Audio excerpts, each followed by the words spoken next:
Greetings, Cap fans. Welcome to episode 252 of the Captain America Comic Book Fans Podcast. I'm Rick Verbanis, and I'm your host.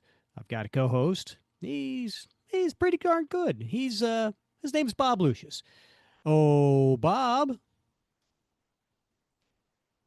if you don't watch the violence, you'll never get desensitized to it. Well, that's probably true. That's probably I have no idea where that's from though. No? No. What if I gave you a few other Okay. quotes All right. famous by this person? We're gonna play Stump the Chump. All right, let's go. All right. I'm the chump for you. No. I think you'll get this. All right. Ready? Okay. I didn't do it. And Richard Nixon. How about eat my shorts? Oh, Bart Simpson. Cowabunga! All right. Well, that was Yeah. easier than I expected. Yeah. So, if you don't watch the violence, you'll never get desensitized to it. That was from season 3, episode 20, Wow. which came out in 1992. That's 1992. Yeah. That was like what, 10 years ago. Right? uh, um, Yeah, sure, we'll go with that. Yeah. But anyway, Bob, why am I greeting you with a Simpsons quote? Well, because if I'm not mistaken, Rick, we are going to talk to another of the Bart family tonight. There's not a lot of Barts out there, right? Black Bart, Bart Simpson. I work for a guy named Bart Gentry. That's it. There's just 3 other ones, and then there's Yeah. of course Bart Sears. Bart Sears, absolutely, yeah. So Bart Sears is our special guest today.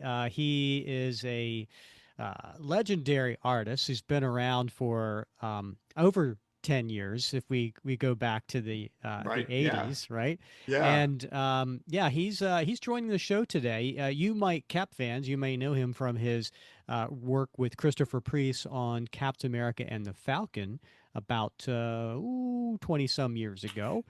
And so we're going to have him on to talk about that, but also, of course, his really long established and incredible career. Right. Yeah. I mean, he's done so much, and so many other creative personalities have really learned from him. So he's got a reputation as a teacher and a mentor as well. Yeah, indeed. Can't wait to have him on. And speaking of interviews, if you're new to the show and you want to check out our interviews, a real easy way to do that. 2 ways, really. You can go to our YouTube channel, which there's a link in the show notes, and we have things set up in different categories, and you can just go to the interview ones. But another, and perhaps maybe even easier way, is to go to our website, and that is CaptainAmericaComicBookFans.com, and then go /category/interview. And then there you will see dozens and dozens of interviews that we've had with comic creators and legends over the last 5 years. Most recently, you'll see episode 247 with Chip Zdarsky, 243 with Jackson Lansing and Colin Kelly, 234 with Alana Smith, 230 with Carl Kessel, and it just goes on and on and on. On and on. Yeah. So make sure you check those out. It really is a who's who, Rick, of Captain America creative talent. Yeah, we've been very lucky to have these guests come on the show. So it's just one of the many different types of episodes that we do, right? Because we do panel by panel dramas, we do various specials, we do recaps, we have our listeners on the show. So it's just part of the repertoire that is Captain America comic book fans. Right. It's a fantastic repertoire.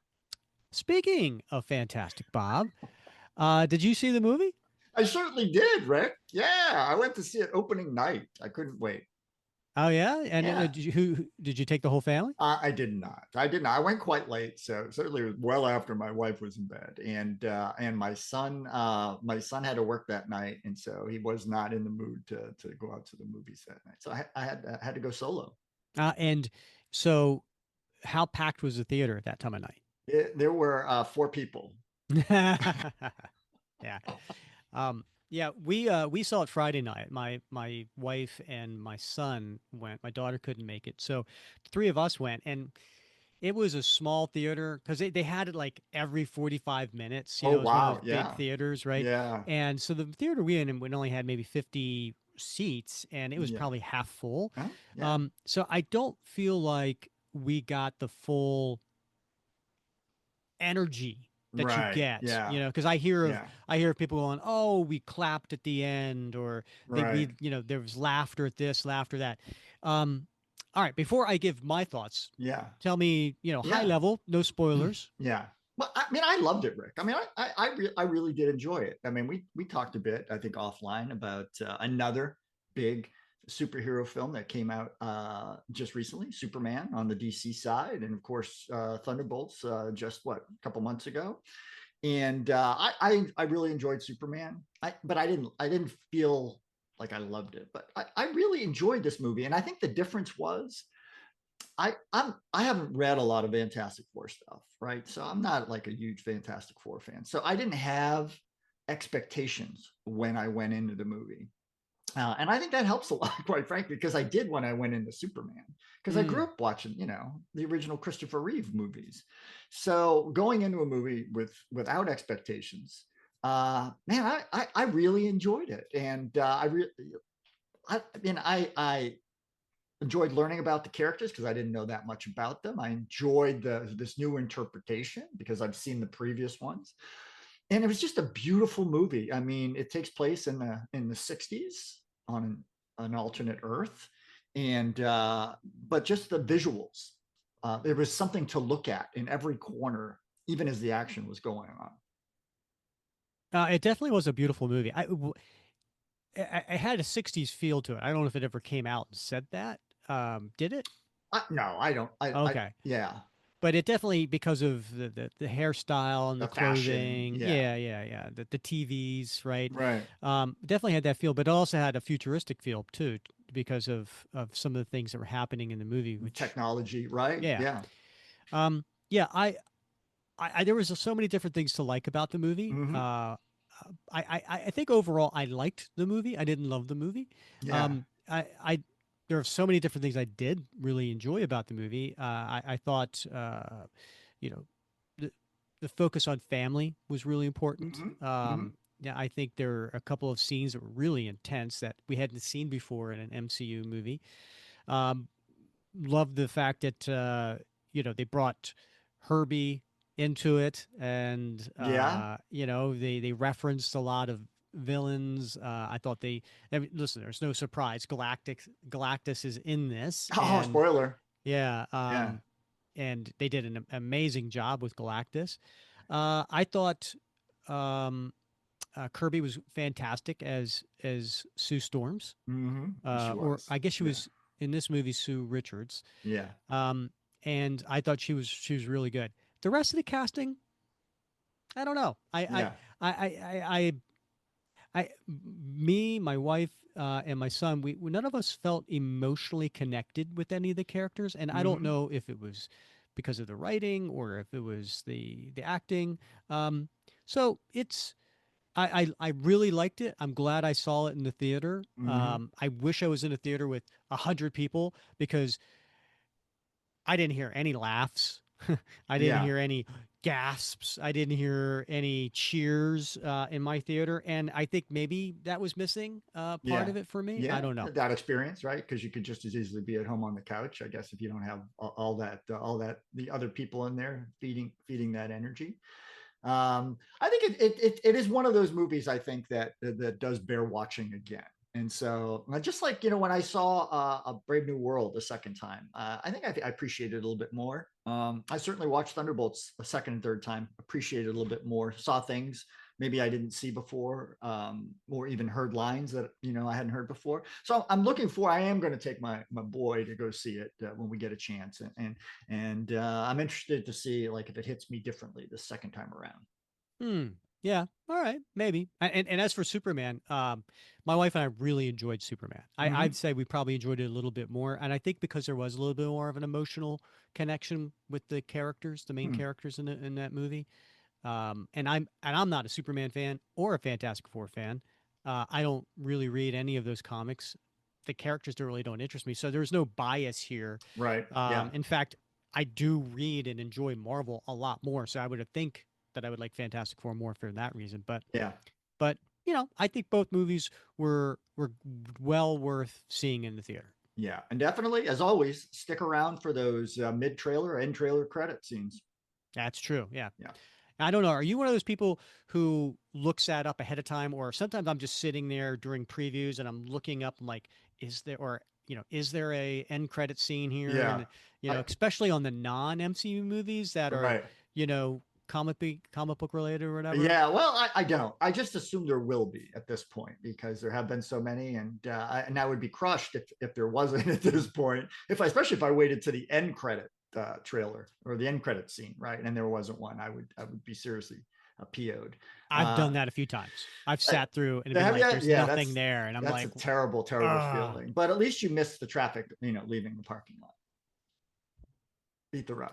Always an Beat the optimist, rush. Bob. Always an Right? optimist. Yeah, and I did. I gotta admit, we've talked about this before. I think I absolutely love this new trend of popcorn buckets. Are you paying $80 for a No, Galactus I did not get popcorn? but I did get the Fantasticar because I just thought it was so darn cool. Yeah. So I got the What's Van. that go for? That was like I think at my theater it was like $40 for the Fantasticar. Wow.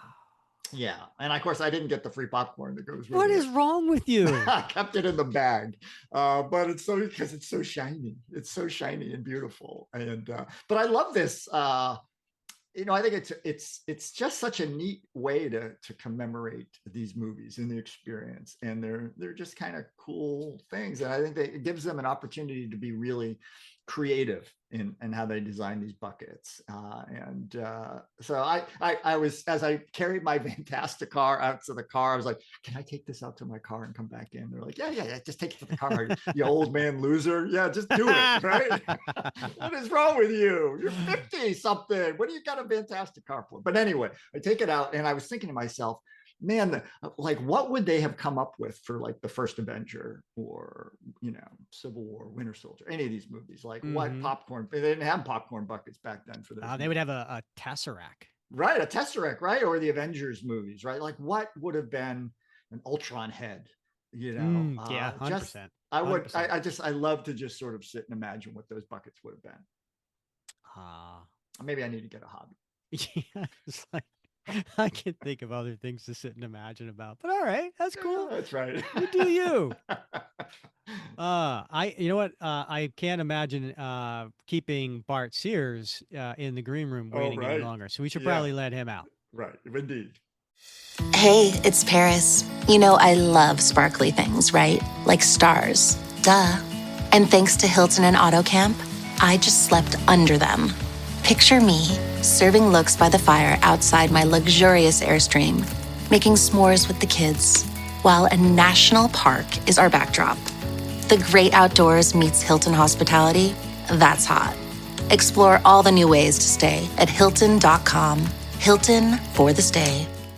With a major selection of the looks your kiddos love starting at just $4 in the Walmart app, a new school year means a stylish new them. Who knew? Find skater skirts and Crocs that say, I'm casual but cool.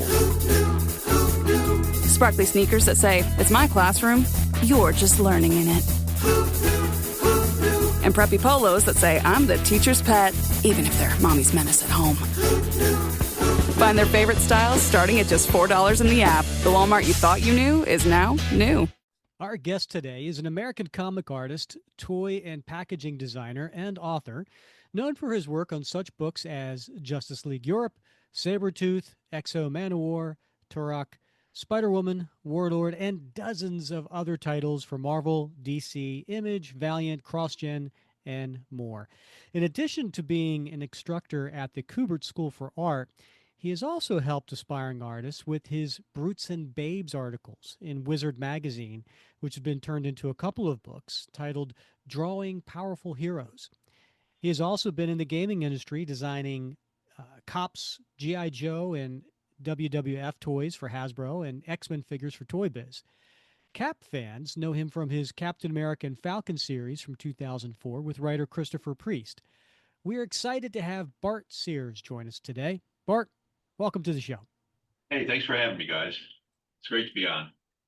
Yeah, I had the pleasure of meeting you at the OAX, which is the original art expo that Bill Cox and his team put on down in Orlando, That was a and great show. yeah, you had great stories and great piles of art on your table. I mean, we're talking stuff that went back to the 80s, the 90s, and so on, and I had so much fun just going through some art that you had there. So we're talking published art, we're talking preliminaries, we're talking sketches. It was really so cool to look through, and I got lucky and I picked up a piece as well.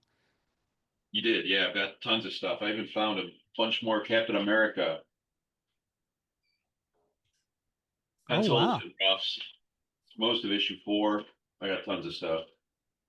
No, that's fantastic. Yeah, if we can get if you feel like you want to send a scan or something like that, we'll be happy to put it up so everybody can see it. Cool. Yeah, I've got a Google file I can send you. That'd be fantastic. Uh, and so, Bart, we obviously want to chat about your current and upcoming work, but before we do, let's talk a little bit about your earlier days.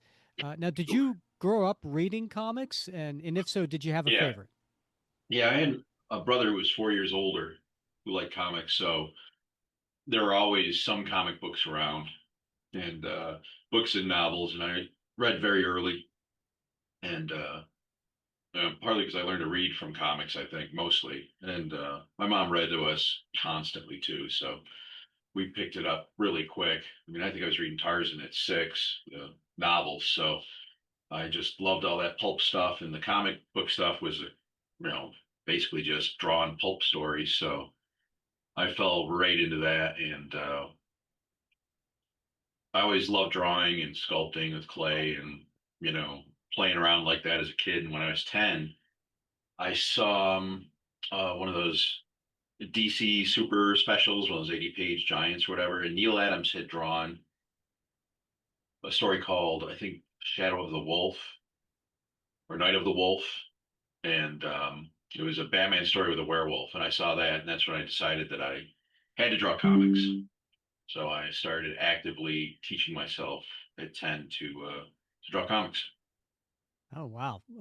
And you broke into DC Comics in 1988 as a penciler, and but within a few months, though, you became a regular penciler for the launch of Justice League Europe, which was a spinoff of the ultra hot JLI series at the time.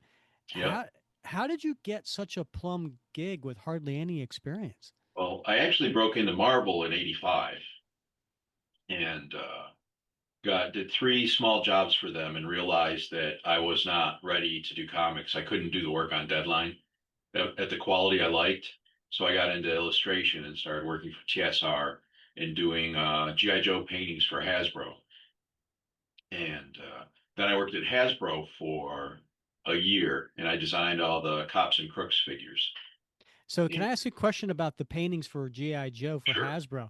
Are we talking those paintings that were on the action figure cards, or were they somewhere else? No, they were internal paintings for presentation. What they would do every year is they design like 40 GI Joes or something, right? 40 different ideas. And they would have each one painted on a 12 by 18 or 18 by 16 board, whatever it was. And they would line all these paintings up in the presentation room. And the owners would walk around and say, make that one, make that one, make that one, make that one. So that's Wow. how they picked which GI Joes to make for every year of the toy. And I did a bunch of like 8 or 9 of those paintings for them before I was hired full time to start designing the toys. And I was hired to design GI Joes to help out on GI Joe. And I only designed 2 vehicle drivers before cops came in. Like my third week of work, they handed me cops and let me run with it, which was great. That was a lot of fun because initially they wanted it to just be 5-inch toys on the GI Joe buck, that skinny shouldered, you know, buck, and I was like, it's not going to work for this property. Why don't you let me, give them real heroic figures and all this stuff? And, let me design 3 different body types that we can use. And they were like, all right. So I got to design the bucks, which is the understructure that all the stuff is sculpted on that has the joints on it. So everything works. Mm-hmm. So I got to design 3 new heroic bucks for cops, which the engineers worked up. Just ran from there. So it was a pretty much fun-filled year. But DC was going to do the Cops comic adaptation, and Doug Wench and Eddie Helfer came up, and the marketing director Kirk Bazigian, who's a great guy. He knew I had done comics before and had done a lot of illustration, and still wanted to get into comics. So he's like, "Why don't you come sit in a marketing meeting with these guys and bring your portfolio?" Like, okay. So we got through talking about cops, and Helfer turned to me and said, "So Kirk says you want to draw comics?" I'm like, "Yeah." He's like, "All right, let me see what you got." So I showed him some stuff, and he's like, "All right, I'll give you a call next week, do some work." He's like, "But don't quit your job." So he called me the next week and offered me Cops number 4 comic to draw. And I said yes and went in and quit the next day, which was weird because it was a year to the day I was hired. I did my had my exit interview a year to the day that I was had my start interview, whatever they call that, entry interview. So it was Mm-hmm. crazy. So I was actually there 1 full year. But then I did Cops 3 or Cops 4. And my second project at DC was Cops number 3 because Pat Broderick, who was penciling Cops, was still working on the first issue. I mean, I had the benefit because I knew what they all looked like. So I didn't have to really reference anything. But yeah, so then I got Spectre Monthly, and I had finished. There were 24-page stories. I had finished 6 pages on a Monday afternoon. I had just finished page 6, and Helfer called and said, "Hey, we need your help on Invasion." McFarlane's quit and he went to do Spider-Man, and we need you to do Invasion 3. He's going to draw number 2, and you're going to do 3 and all the covers. I'm like, great. He's like, okay, you got to come down Friday morning for a big meeting, kickoff meeting. Like, all right. He's like, hey, you got to bring pages in too. I'm like, yeah, I'll bring in, what I've got. He's like, no, I need all the pages. I'm like, there's 18 pages left. He's like, yeah. I'm like, I got to leave here at like 6 a.m. Friday morning to get to your offices by noon for the meeting, or whatever time it was.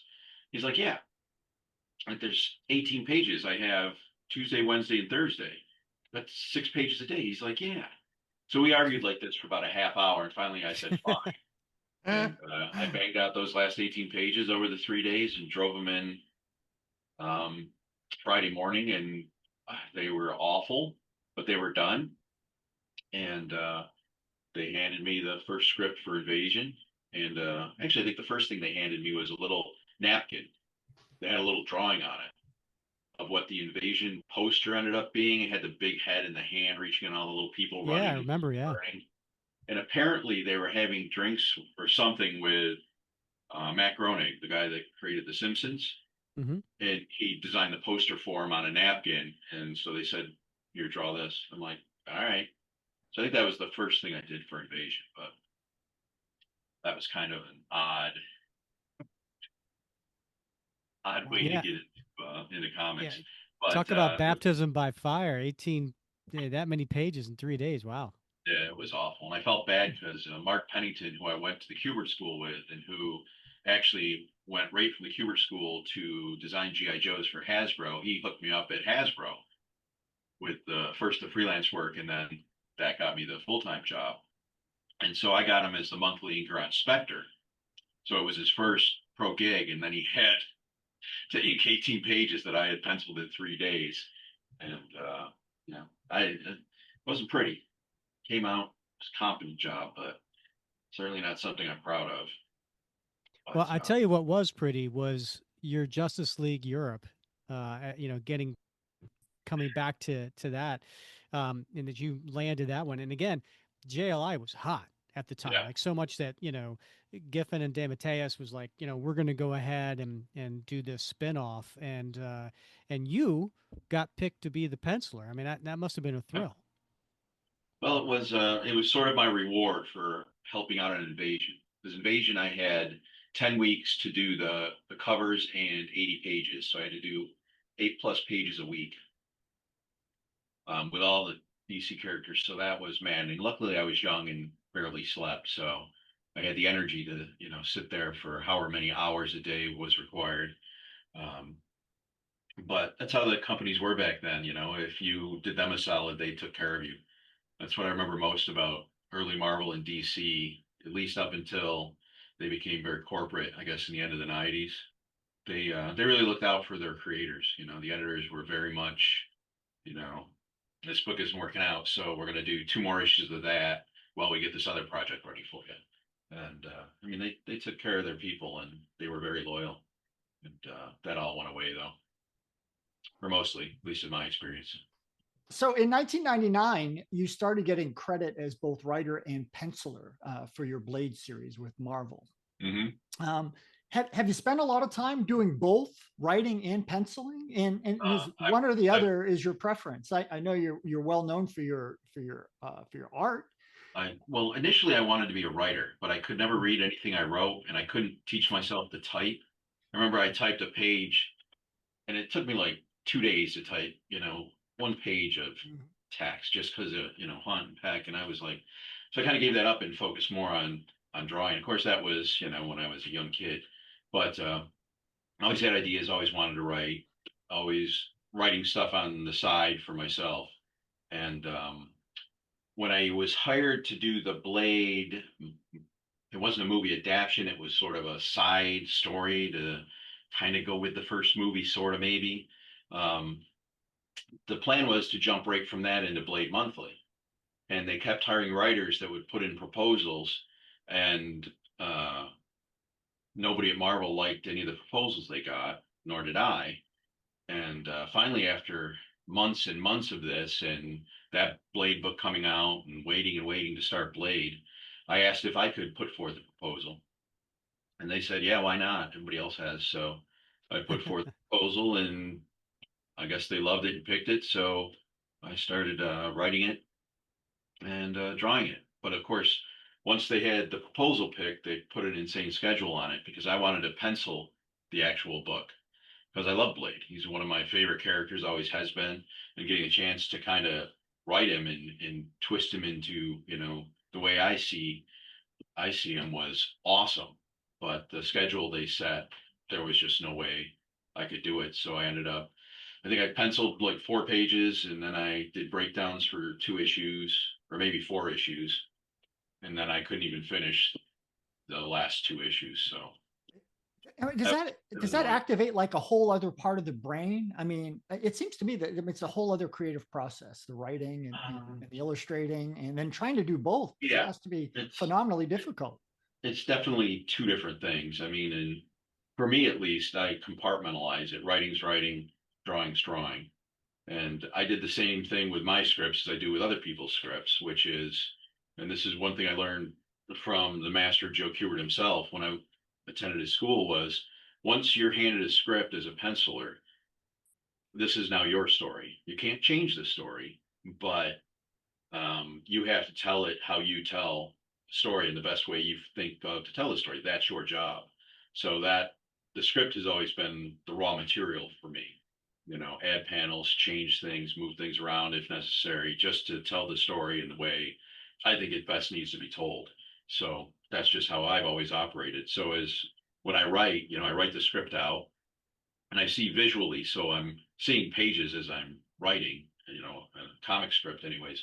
And, but then when I put that on my board and I start laying it out, I'm like, well, this is shit. So I change it, same as I do with every other writer. So yeah, but it's definitely a different process. I think, no less hard. It's certainly faster than drawing.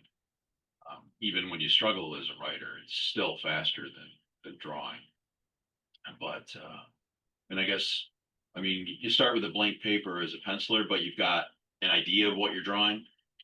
So I guess the writer, I guess you still got an idea of what you're going to be writing, but you're literally starting from nothing. So In 2004, you and writer Christopher Priest launched a second ongoing Cap series with Captain America and the Falcon.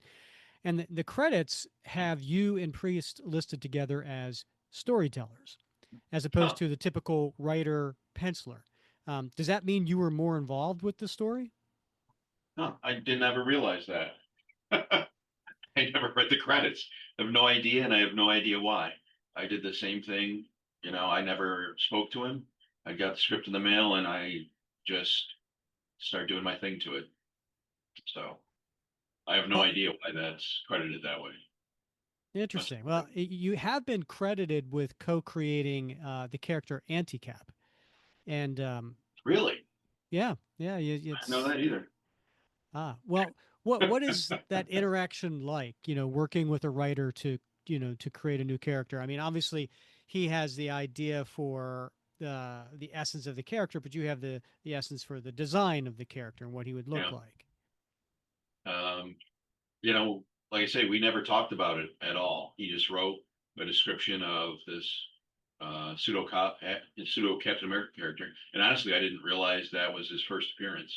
I thought he was an existing character, so that's all news to me. I did, his design wasn't much different from Cap. It's just his costume got torn and was darker and more black. So But I that's know a funny. lot of things on this podcast.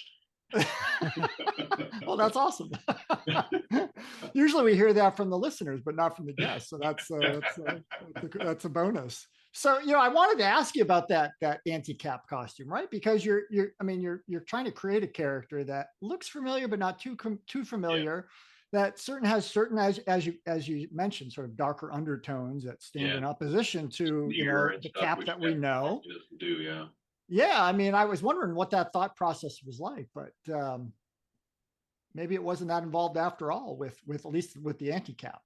Um, Honestly, with drawing comics, I mean, I do a lot of podcasts, and a lot of guys ask, what was the process behind the creation of this? And it's like somebody said something, I drew it. I mean, there's really not too many. There have been too many instances in my career. I mean, I barely talked to any of the writers I've worked with. I talked to Giffen because he would call me on the phone, and we would chat about stupid shit, and I was friends with Ron Mars, so we tend to talk every week anyways. Um, I don't really think I talked to any other writers Hmm. ever. That's it. Well, I did notice a lot more pouches on the anti-cap, and as a military Yeah. guy, I was like, well, that right there is a telltale sign that this guy, is cut from a different cloth. So, Yeah, and it's kind of tough because I didn't know where the story was going. I mean, I assume I got a full issue. So I only had what was going on in that issue. I didn't know where any of it was going, or if there's something that's going to come up later that I don't know to add now. Well, we're going to ask you just a couple more questions that Ask as many as you want. it may be Like hard spark memories. to remember about Captain America and the Falcon, but when designing your look for Steve Rogers, Yeah, both in and out of uniform, this I can you talk made about. you made him clearly hulking over everyone else. Yep. And this was a different take than the other Cap series happening in 2004. So what inspired you to go in that direction? Well, it was how I viewed Captain America. He was a super soldier. I mean, he literally was created in a tank, with a serum that made him basically a Superman. So I thought visually he shouldn't look like a normal guy because he's not in any way a normal dude. So I just amped out everything, his neck, his cheekbones. I gave muscles on that dude. He And did, yes. because that's just how I felt he should look. I mean, I've always done muscle on muscle guys anyways, but Cap, I went above and beyond the Call of Duty. I thought, not quite Hulk proportions, but Hulk musculature pretty much. And I just, I just like that feel that when you saw this guy, there's something extremely special about him. He's beyond a bodybuilder. He's beyond human. So I felt he should reflect that. And I couldn't see drawing him in his cool civilian clothes, not, without that clearly being underneath everything he's wearing. Well, it's funny because I want to ask you about those cool civilian clothes. So I vaguely remember fashion in 2004.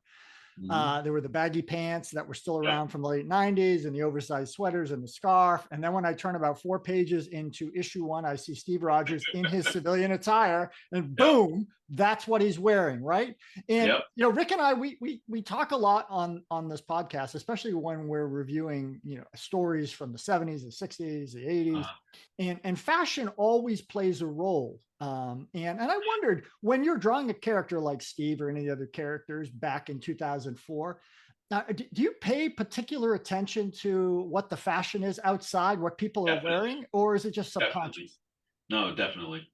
Definitely. And for a main character like that, I'll spend a lot more time, finding reference for a wardrobe that I think fits what I feel his character would wear. Something I try to put as much thought into that aspect as into, how they stand, how they walk, how they punch. It's just another tag to, silhouette that character and to make him unique and special. Clothes make the man, right? Yeah. Also, I was wearing scarves in the late 90s, so Oh, all right.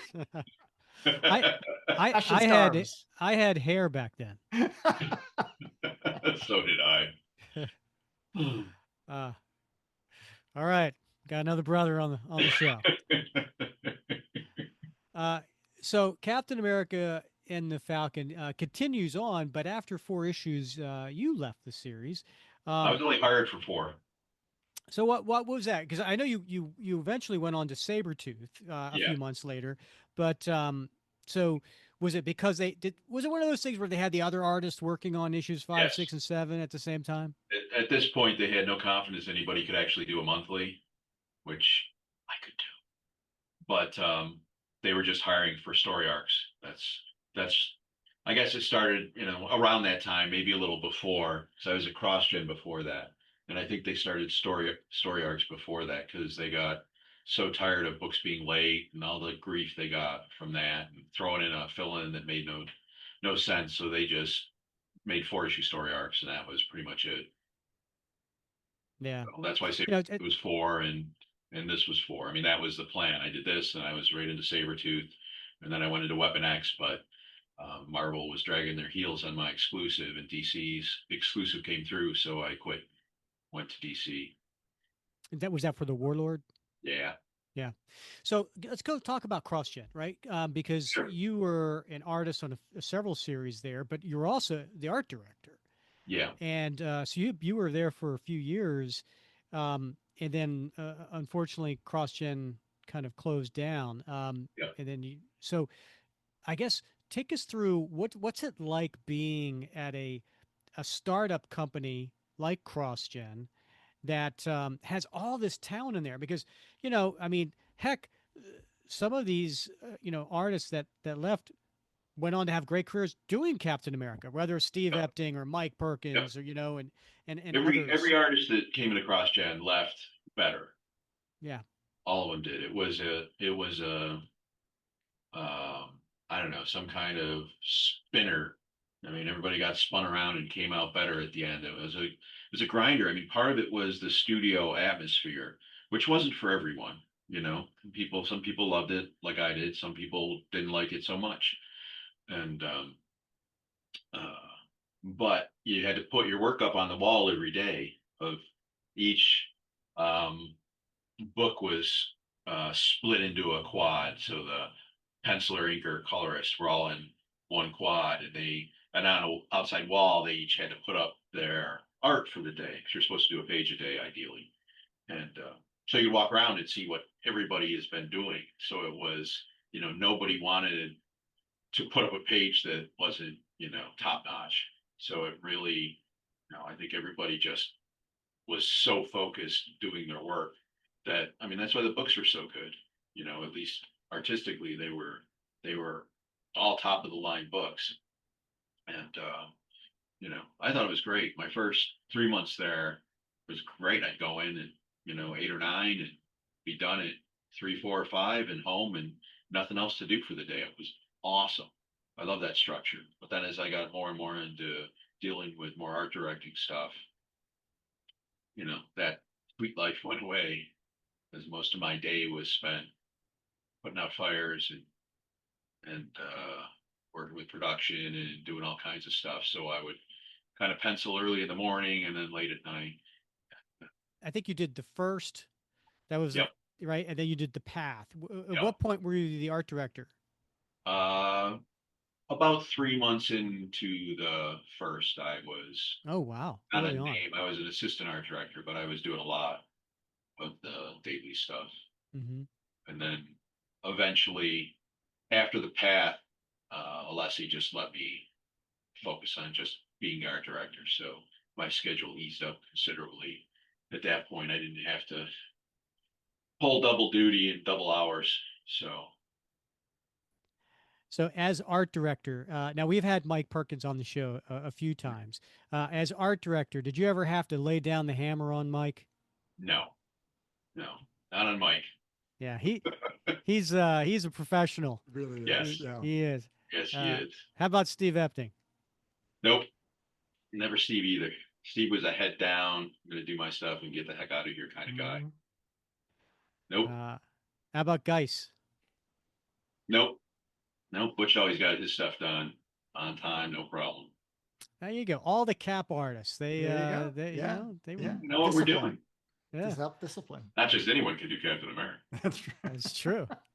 All right, well then you have to tell us who was. Do you have a fun story as art director of anybody that stands out that you had a fun story with? I got a lot of stories. I'm not sure if fun actually. Well, what can you share here? I'm trying to think. So Um, put you on the spot. there was a ghost at CrossGen, and Caesar, Caesar, Caesar was a colorist, and he was convinced the ghost was there, and he wouldn't work at night. He was just all out of sorts about this ghost, and so people started calling it Great Caesar's Ghost, and it I was love it. it was just a lot of fun, not for Caesar, but for everyone. Uh, was this a ghost of colorist past or what? I don't know. It was in like a strip mall kind of complex, where the studio was. So I don't know what was there before. If it was a brand new build, it's probably a brand new build. A merry-go-round or something. Chess King. Yeah. Yeah. Maybe some Indian burial ground. yeah, some kind of burial ground or something. I don't know, but I never witnessed a ghost or anything ghost-like. But I've been told it was real. So who knows? Who You knows? never know. I guess that was a fun one. Never know. So your ongoing Brutes and Babes articles in Wizard Magazine, Yeah. that helped shed some light on behind the scenes for all comic fans, which is always fun to look into.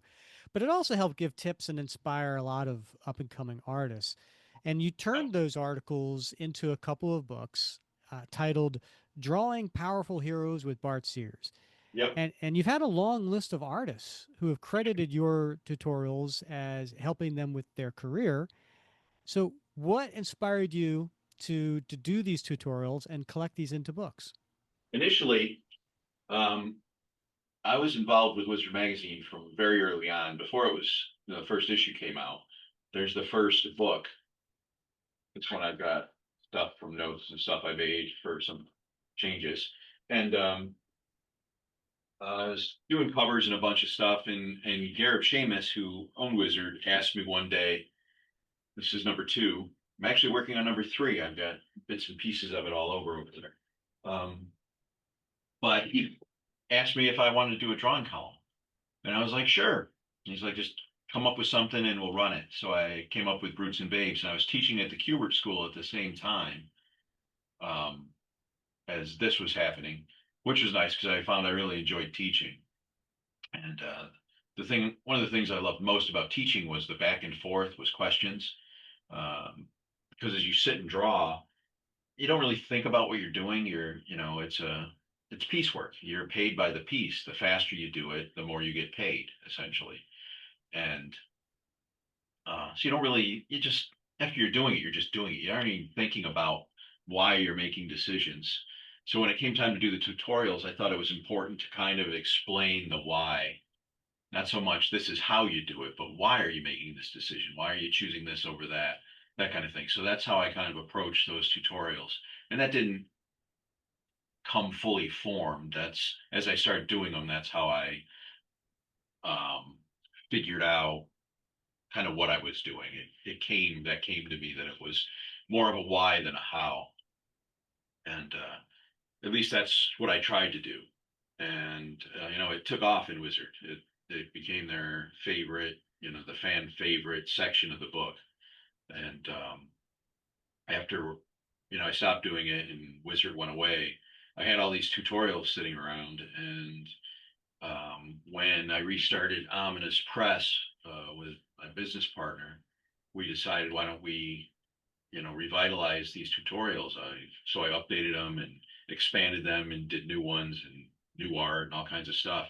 And we put them into 2 books. And it was around this time I started going back to cons because I stopped doing cons pretty much after CrossGen. And I started going back to cons in like 2017, 2018 or something like that. And I started to hear, how much people love those articles, and how much it helped them. And I was hearing this from fans and a lot of, pros alike. And pretty much to a man, their story was I cut out all the articles and stapled them together. So I had my own book of Brutes and Babes articles. And I've heard that 2,000 times if I've heard it 10 times. I mean, it's very common. And, it was then that I realized how lucky I was and how uh, kind of humbling it was that it had such an effect on people, because I'm just trying to do something, I don't really know what the heck I'm doing, especially when I started doing them. So to see that it actually made sense to people and they got some kind of information from there that helped them, in some way, it was pretty special. I was pretty lucky. So I've embraced it more and more over the years, and now I'm working on the 3rd one. So we'll start kickstarting that next month. Some people I think are just cut out. They enjoy teaching. They like doing, but teaching has a certain reward in and of itself. Yeah. And being able to connect with students like that, I think is is a gift. So to have that influence on folks and then continue to be able to inspire and inform them with these tutorials. Really, I mean, it's a legacy. Thanks, man. So speaking of babes, one thing that you also have a little part in your career was Penthouse Comix. Yep. And so this was in the 90s, and man, did Penthouse get some huge names, right? And they paid a lot of money. And typically they obviously went for the artists that knew how to draw babes, right? So there was you, there was Adam Hughes, Kevin McGuire, Beecham, and a whole bunch of others. Yeah, I mean, listen, you're doing storytelling, right? But this is more R-rated stuff, right? Because of what Penthouse allowed. I should do it with X, but I'm ready for the art. Yeah. I don't know what is it? What's the saying? I don't know what obscenity is, but I know what I like. Whatever. Yeah, that's it. Yeah. But how did you get into that? And then do you have any funny stories at conventions afterwards where people are like, I want to do can you do this character from Penthouse Comix or something like that? There's a lot of that. It didn't take Penthouse Comix for guys to ask for stuff. Oh yeah. But it was Keith that got me in. Keith started writing for him, and they were like, "Who can we get? Can we get Bart?" And he's like, "Yeah." And I think that's how Adam got in, and everybody is because Keith was a conduit. But the funniest stories I have is I'd send in pages, and the editor would call me and be like, "What did you do?" I was like, "It's just drawing what Keith wrote." He's like, "But you're adding a lot of stuff." I'm like, "Well, it's what's implied." So he's like, "Every time your pages come in, they go right around the office." What did he do? What did he do? So I thought that was funny. I thought I was just doing what I was supposed to, but I always try to go above and beyond. So I guess I did. And it actually just this year I've been hired to do 2 penthouse like properties. So one for Raid Studio, which I can't remember what that was called. And now, pardon what? Fealty, which is part of their, I guess they do a yearly anthology. And then one for David Hedgecock called Sugar Bomb, which is a lot of fun. I'm actually working on that now. It's there's a lot in it, but it's they were like, "We love your penthouse stuff. Can you do it like that?" I'm like, "All right." A So lot of detail. not as over the top as penthouse. Yeah.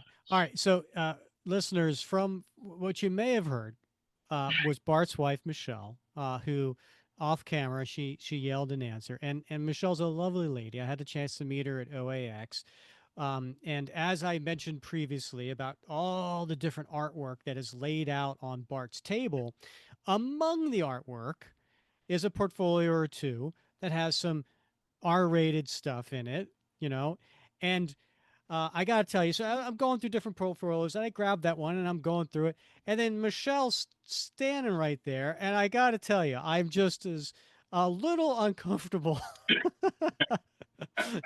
I'm like, oh, all right, I'm gonna put this one down. Let me go over here to the Marvel stuff.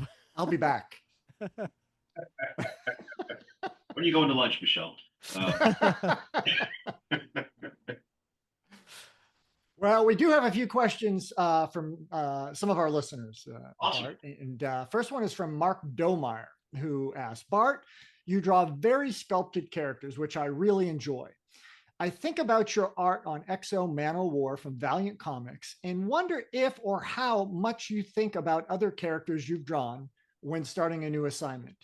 Do you form the base of a character from another one that you have drawn previously and then differentiate the finer details? Or do you start from scratch? Start from scratch. It all starts from body type and how I view them moving.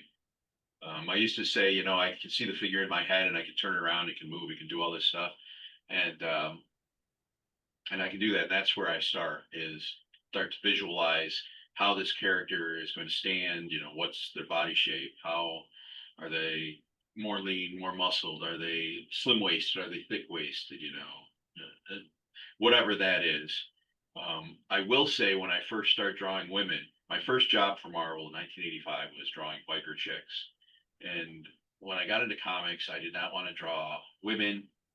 I did not want to draw bikes, motorcycles in any way. And I didn't want to do a team book. So first So job early on in your career. it's women and motorcycles. I'm like, oh. So and I hadn't really drawn a lot of women. I grew up reading Tarzan and Conan, and I love Batman. That's what I was drawing. I wasn't, a babe artist. And when I first started drawing women, I draw a guy and then make it a woman because I really I wasn't comfortable drawing women. So it took a while till I was comfortable seeing women in my head like I did guys and moving them around and changing their body types and all kinds of stuff like that. But for normal characters now, I just come at them from whatever my brain tells me about that character.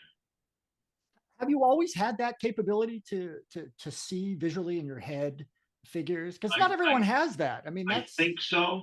I mean, I sculpted a lot with clay, and I love sculpting. It's one of my favorite things that I never do. I was lucky when I got to Heatwave, which was a video game company I worked for. One weekend I was bored, and I was out there without my family. It was in Austin, Texas. My family still lived in Florida. And I got some clay and I sculpted one of the characters I was designing and brought it into work Monday. And they were like, you got to do maquettes for everything, which of course never really worked out either. But I ended up doing a couple. And it was a lot of fun. I loved it. And I just love sculpting. So I've always seen things three-dimensionally. And that's how I try to, draw my stuff. I'm not a big guy on realistic lighting and double lighting and all that stuff to make things look, photo real. I don't particularly like that. I see comic books as, superheroes and fantasy.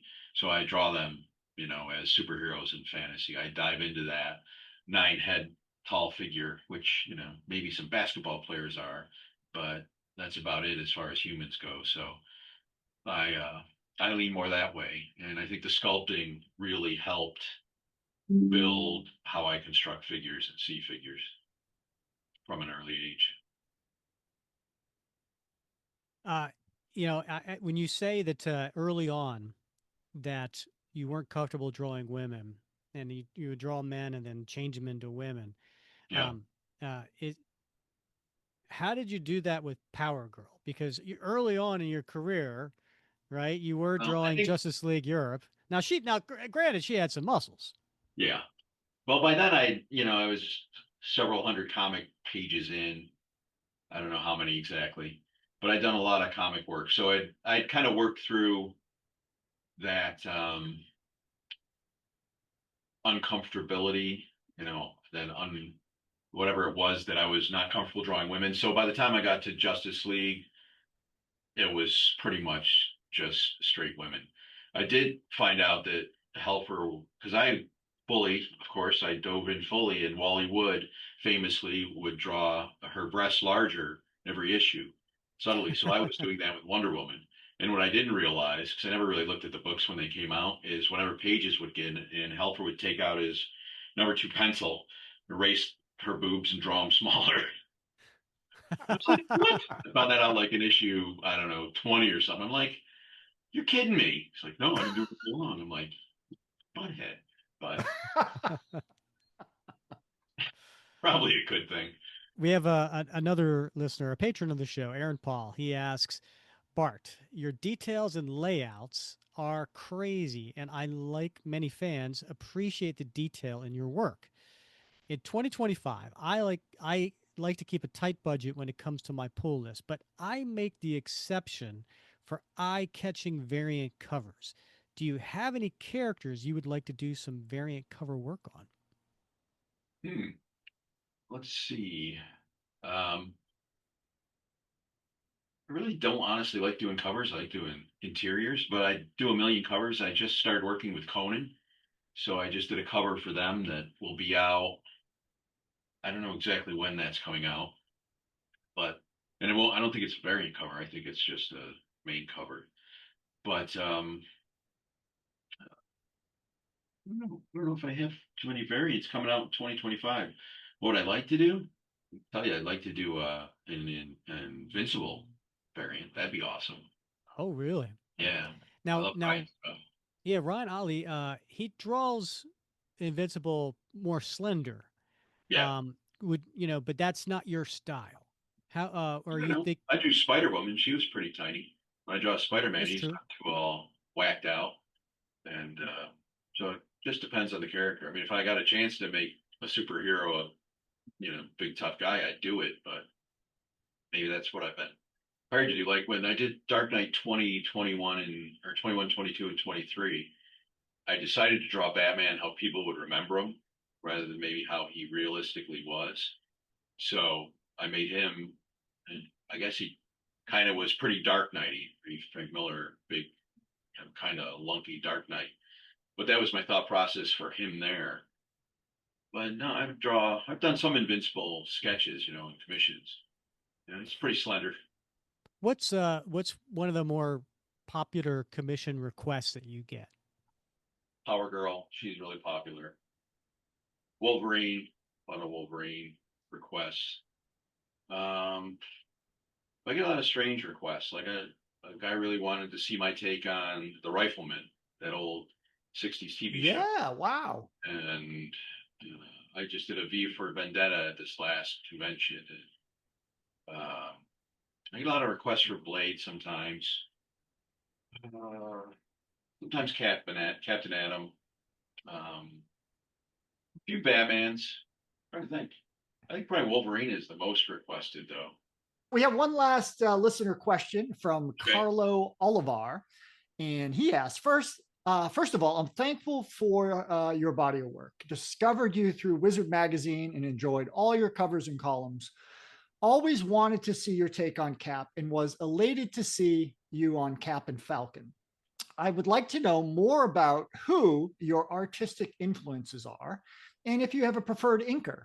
By the way, hoping to see you work on an Avengers title with Cap. That'd be cool. Love to do that. Let's see. My early influences were John Buscema, big time influence, and I loved Conan, so that didn't hurt. Neil Adams, of course. I got into Byrne when he was doing Iron Fist. That's when I saw his stuff, and I was like, "Wow, this stuff's really cool, really different." And Ross Andrew. And if you look at Ross Andrews' stuff and how he poses figures and different things, you'll see a lot of that, what I do, which I didn't really realize until later years. But I always loved Ross Andrews' stuff. Jim Aparo, um, and Frazetta. I grew up on, I got one of his painting books when I was a kid, and his covers around all the Conan stuff. So I just fell in love with that. Any of his comic art I could find, I loved. And Little Abner, just great stuff. And, but those are definitely my early influences. And did you have a preferred inker over the years? Randy Elliott, you know, did awesome work on me. I brought him into Justice League um, when we were looking for a new inker, and that worked out great. He followed with me through to Exo and Turok and some Conan stuff later on. Mark Pennington, he's got his own unique take. I like his because he doesn't, I always say tracing, but he always puts his own spin on it, pretty much no matter what lines you put down, which is great. I love seeing that. Um, Rob Hunter did a great job on Cap Falcon. Fortunately, he got fired because he was slow, and I had to finish out the inks myself. And I tried a few pages to try to keep up that rendering stuff, but that was just taking too long. So that's why the last half of the book, a lot of the rendering drops out because I just didn't have time to do both. And those are the big ones that come to mind. I would always go to. Andy Smith did a great job too. He's a super slick, super fine inker. He did he did the first at CrossGen and a bunch of other stuff. Did a lot of my ominous press work. Didn't I seem to recall back in the day, because I had a store, a comic shop back in the day, and I seem to recall, wasn't there a, a a book, was it Exo? I don't remember, but it was like you did one, and then Andy did one, and then Yeah. you did one, and his style, he was trying to emulate you as best as possible to keep the flow of the book Yeah. looking the same. Well, that's why he was hired when they decided to do EXO two times a month. Um, I was smart enough at that point in my career not to agree to do it, unlike my first time at Valiant. But and it was when Acclaim bought it with Earthquake, and to keep the book from being jarring as the story's passing, it just made sense to bring Andy in since his stylistically at that point was very close to what I did. So that just made sense. So that's how that worked. Wasn't he a student of yours at Kubert? Yep. Yeah. Well, he actually wasn't my student. He was a third year. I taught second year, but he jumped out of his class every Friday when I taught and just sat in my class all day. So, and I taught him on the side and gave him pointers and tips and went over his work, stuff like that. So what else is keeping you busy nowadays, Bart? Are there any projects coming up, or can you Yep. anything you can share with the listeners? Well, we've got Michelle and I. She created and we co-wrote, and I drew Maiden for heavy metal. And I think we've found a publisher for that moving forward. So we got to get into that a little bit coming up. We've got another property that we're waiting for a contract on from another publisher called Dreadlands, and hopefully that'll materialize soon. I started on, I don't know if you guys are familiar with Ripaverse, but that's a company that Eric July, who's a rapper and he loves comics, started, and they sell everything online. He sells millions of dollars worth of books. And I did a short story called Salvage PI for him last year, and I just started on a graphic novel of that. And Sugar Bomb, on the first story of that. Hopefully there'll be more of those. And Drawing Powerful Comics 3, which we're kickstarting, next month. And they're bringing back Cops toys, so I started doing some work for them. Oh, very cool. And what are you doing with Conan? I signed a contract to do covers and interiors, and I've done one cover, and we'll figure out what story I'm going to do and how that's going to work out. As we get more into it. Very cool. And everybody should go and visit bartsearsart.com because there's a lot of cool information on there. There's some previous blogs, but also you get a chance to take a look at his portfolio. And there's a really cool shop on there. So you could buy prints, you can buy art, you could buy sketch covers, the books that Bart mentioned. They're all there on the website as well. So that's bartsearsart.com. But Bart, where if people just want to follow you to see when you've got new stuff coming out, what's the best way to do that? Instagram, um, Facebook, and Blue Sky, Bart Sears Art. And I do have a Patreon I just started a few months ago, which is Bart Sears Art at Patreon, however that label is. So, and Patreon's where, I talk about and show the stuff I'm working on currently. Um, Instagram and Facebook is usually older stuff or more public facing stuff. And if someone wants to reach out to you about a commission, what's the best way to do that? Just email me through the website, which is bartsearsart@gmail.com. Fantastic. Yeah, I do recommend checking out because there's a lot of cool stuff on there still from many years past. As I had mentioned before, I picked up something at the OAX, which is this preliminary cover Yep. to Captain America and the Falcon #1. So this is just a version. One of your thoughts before that, and there was probably like 3 or 4 others there that I Yeah. didn't pick up, and so they're pretty reasonably priced too. Glad you liked it. Absolutely. I work Uh, on a light box, so I have preliminary drawings and pencils and everything for probably 70% of what I've done. well, again, everybody check out bartsearsart.com. Bart, got to say, it's been a lot of fun rapid cap with you. Well, I've had a blast too, man. I appreciate it. Uh, Yeah. All right. Cap's one of my second or third favorite superheroes. I mean, I'm definitely Cap over Iron Man. So All right. Team Cap. my Always wife, love hearing that. Team Iron Man. But yeah, I love Cap. All right. Well, I would have loved to do that book monthly, but that wasn't in the cards. there's Monthly well books are in the cards. someday, right? Yeah, it's always someday. Okay, Bob. I got to say, Bart was really informative. Yeah. Yeah, I didn't realize how much that time that he had spent on the Wizard World or the Wizard magazine, and which translated into his Brutes and Babes, and he's leaving not only his art is incredible that he's Mhm. done over decades, but he's leaving a lasting legacy with the training and inspiration that he's doing for other artists. Yeah, yeah. I mean, I was really looking forward to talking to him about his work on Captain American Falcon, right? Because that doesn't get a lot of love. It's a little bit like sort of parallel to what's going on in the main Cap mythos, and it does bear going back and taking a look at that and re-enjoying that. So I was looking forward to talking to him about that, but I really enjoyed hearing about his contributions on the Wizard magazine and his mentoring of future generations of artists.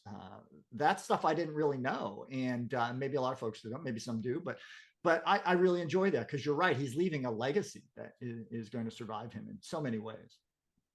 Yeah, and speaking of Captain America art that he's done, he shared with me a whole bunch of prelims that of Captain America that he had done, and I'm gonna post those in the Facebook group. So make sure you go to our Facebook group, and if you're not a member of that yet, make sure you check that out. Just go into Facebook and type Cap comic book fans and then join the group. To join the group, now you'll get asked a few questions, and you do need to agree to our rules. And one of the rules, which is really, really important, is rule number 2, and that is no negativity. So it is an oasis away from all the negativities out there on social media. It's a fun group to be in. So I'll be sure to post those prelims that Bart shared with us. Man, I'm looking forward to seeing those. That's going to be exciting.